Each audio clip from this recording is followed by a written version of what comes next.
Goeiedag, dis Philip van Sionsrand Kerk in Port Elizabeth. Jesus het primêr in die provinsie Galilea gewerk en hy besoek Jerusalem vir die Paasfees, die viering van die uittog uit Egipte. Alle Jode kom Paasfees Jerusalem toe om 'n week lank fees te vier. Daar kon tot 3 miljoen mense in die stad gewees het. En hierdie fees van bevryding is gevier onder Romeinse heerskappy. Die Romeine wat die Jode nie as 'n regering wou gehad het nie. Die mense wat die lewe vir hulle baie moeilik gemaak het. So bevryding was beseker in hulle gedagtes, bevryding van die Romeine. Jesus het oorgeslaap in Betanië, so 2 kilometer vanaf Jerusalem, en hy kom die Sondagoggend in Jerusalem aan. Voordat Jesus in Jerusalem ingaan, lê hy beslag op 'n donkie waarop niemand nog gery het nie. En dit is op die rug van hierdie donkie wat Jesus in Jerusalem aankom. En Jesus tree heel anders op as gewoonlik.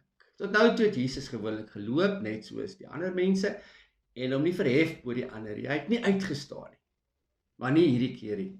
Hy tree op soos 'n koning. Hy ry soos 'n koning, want 'n donkie was ook 'n koninklike rydier. Dit is 'n royal procession. En die mense rol die rooi tapuit uit vir Jesus. Hulle gooi hulle klere op die grond, takkies op die grond. Hulle erken hom as koning, hulle eer hom as koning, hulle juig hom toe, hulle verwelkom hom, prys God wat vir hulle koning gegee het. En hulle swaai palmtakke, simbool van oorwinning en lewe, en Jesus laat hulle begaan.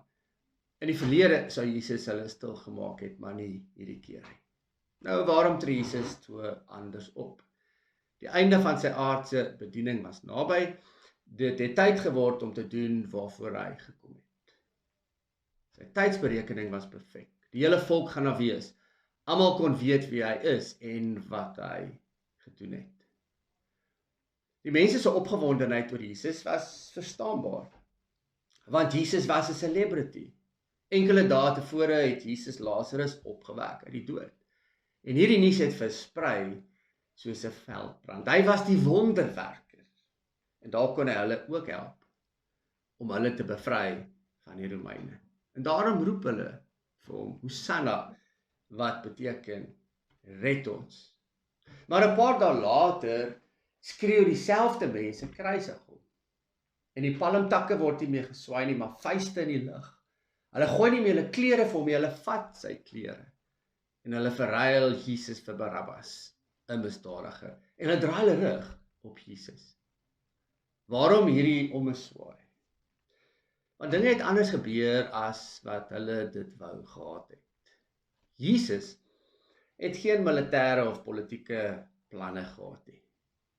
Hy kom in Jerusalem aan op die rug van 'n donkie, nie op 'n oorlogsperd nie, want hy is 'n koning van vrede. Wat gekom het om vrede te maak tussen God en mens. Om vry te maak van sonde, die bose en die dood. Nie deur geweld nie, maar deur lyding, deur sy lewe te gee, deur te sterf aan 'n kruis.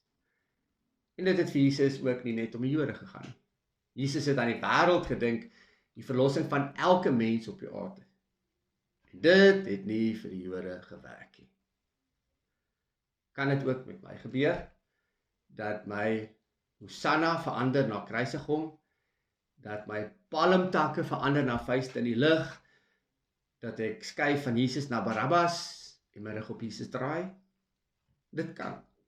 Makliker as wat ek dalk dink, want Jesus doen dalk nie wat ek wil hê nie. Ek roep Hosanna, red my uit my siekte, eensaamheid, geldmoeilikheid, droogte, chaos in my lewe. En dit is nie wat Jesus vir my wil doen nie. Ek het dalk 'n Christen geword met die verwagting dat alles perfek gaan uitwerk in my lewe. En dalk besluit ek dan ook, Jesus werk nie vir my nie. Onthou, daar's 'n reuse verskil tussen 'n sensasionele, emosionele saamskreeu met die menigtes en 'n fascinering met 'n celebrity Jesus wat dinge kan doen, en 'n opregte aanvaarding in die geloof van Jesus, die Seun van God, wat gekom het om ons vry te maak van die mag van die sonde, bose en dood. En om by hom te vat wat hy besluit het om vir my te gee. En om hom daarmee te vertrou. Daar's 'n groot verskil. Goed gaan, die Here is by jou. Totsiens. Amen.